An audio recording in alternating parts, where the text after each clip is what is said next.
ಎಲ್ಲಾ ದೇಶದ ಜನಗಳು ಆ ಸ್ಥಳದಲ್ಲಿ ಕೂಡಿ ಬಂದರು ಎಂಬುದಾಗಿ. ಹಲ್ಲೆಲೂಯಾ. ಆವಾಗ ಮಧ್ಯಸ್ಥಕನಾಗಿ ಪವಿತ್ರಾತ್ಮ ಭರಿತನಾಗಿರುವಂತಹ ಅಪೊಸ್ತಲನಾದ ಪೇತ್ರನು ಹೇಳುವಂತ ಮಾತು, ಆದರೂ ಕರ್ತನ ನಾಮವನ್ನು ಹೇಳಿಕೊಳ್ಳುವವರೆಲ್ಲರಿಗೆ ರಕ್ಷಣೆಯಾಗುವುದೆಂದು ದೇವರು ಹೇಳುತ್ತಾನೆ ಎಂಬುದಾಗಿ. Praise God. Hallelujah.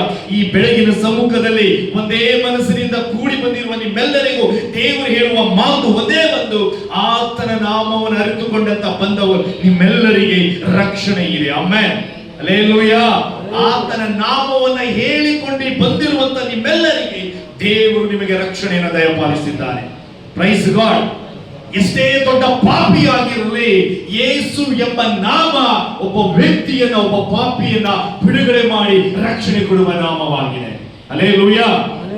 Amen. So 22ನೇ ವಚನದಲ್ಲಿ ನೋಡುವಾಗ, ಇಸ್ರಾಯೇಲ್ ಜನರೇ ನನ್ನ ಮಾತುಗಳನ್ನು ಲಾಲಿಸಿರಿ, ನಜರೇತಿನ ಯೇಸು ಇದ್ದನಲ್ಲ, ದೇವರು ನಿಮಗೂ ತಿಳಿದಿರುವಂತೆ ಆತನ ಕೈಯಿಂದ ಮಹತ್ತುಗಳನ್ನು, ಅದ್ಭುತಗಳನ್ನು, ಸೂಚಕ ಕಾರ್ಯಗಳನ್ನು ನಿಮ್ಮಲ್ಲಿ ನಡೆಸಿ ಆತನನ್ನು ತನಗೆ ಮೆಚ್ಚಿಕೆಯಾದವನೆಂದು ನಿಮಗೆ ತೋರಿಸಿಕೊಟ್ಟನು. Praise God. ಹಲ್ಲೆಲೂಯಾ.